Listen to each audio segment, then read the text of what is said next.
Wait, do you want to go to Starbucks and I'll go in here? That way we can divide and conquer.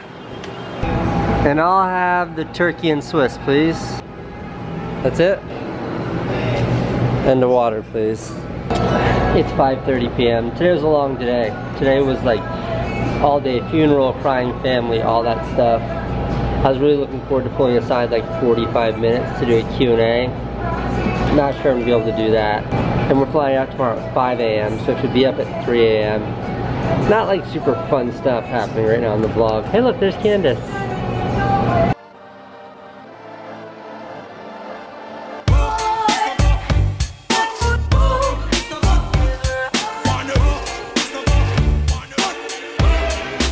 All set? Yes, sir. Thank you so much. You take care now.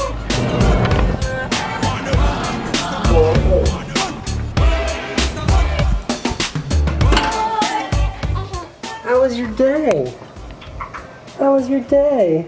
Good? Yeah? Did you miss us?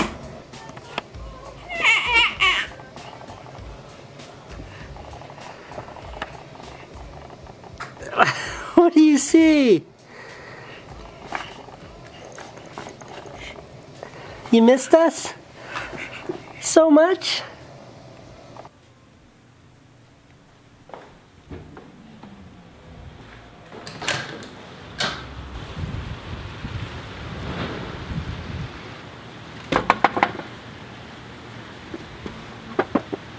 Okay, I'm sitting out here alone by the pool at the St. Regis Hotel in Houston, Texas.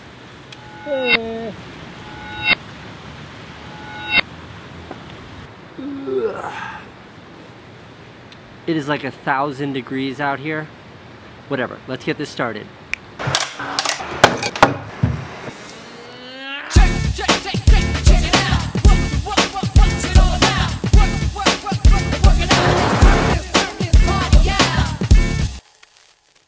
Since the reason why I'm here at like a patio at a hotel in Houston, Texas is because we're in town for a funeral, I thought I would make this whole Q&A around the theme of family.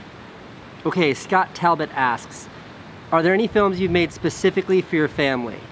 Yeah, when my dad got cancer like 10 years ago, I made a movie for him about us kids, his kids, and I used the metaphor, the analogy of like, he was a B-52 bomber and we were little atomic bombs that he dropped on the world. That was a really personal film that I made just for my dad. Alyssa asks, how do you think Francine will react to watching your vlogs when she's older?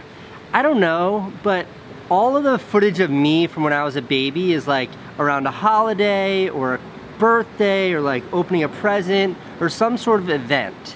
And what I would love is to see what I was like when I was a baby or when I was a kid, just like living my normal life. So if I were Francine, I would love it, but who knows? Okay, Garrett asks, another kid? If having kids didn't require the whole pregnancy thing, I would have like 50 of them. But I honestly don't know if my marriage to Candice could survive another pregnancy. So the answer to the question about whether or not I'm gonna have more kids is a big fat question mark.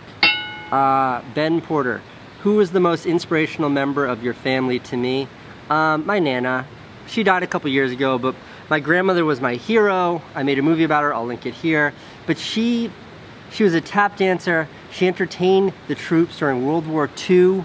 She found her passion in life to dance, and she did it literally until the day before she died when she was 92.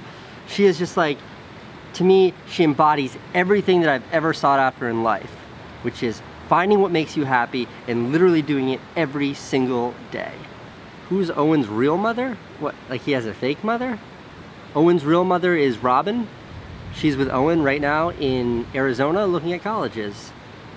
Alberto, does it damage you to spend so much time working far from your family? I think what you're asking is like, is it bad for the family that I work so much? I don't know. It's a trade-off in life. For me, probably because I was so poor when I had Owen, providing for my family is my #1 priority, which means that like spending time with my family comes second to my ability to provide for them.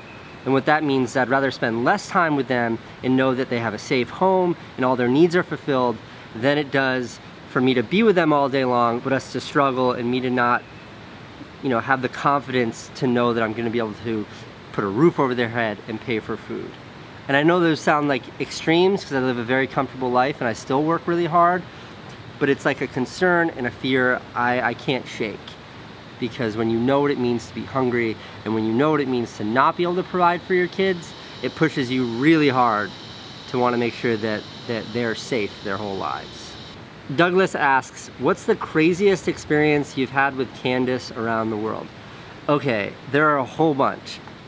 One time I was doing like a big art show in Paris and I stayed in this absurdly expensive hotel that Sony paid for because they sponsored the event. And the hotel was so dim, like you literally couldn't see your way around the hotel. It's called the Hotel Cost, look it up. And one night we came back and she was really pissed off about how dark it was in the hotel.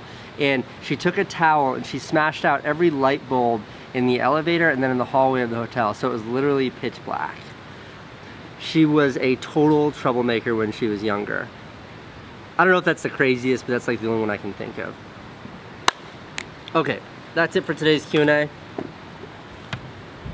I'm glad I was able to get it in because I wasn't sure I was going to do a vlog at all today. And Q&A is one of my favorite things to do on this vlog.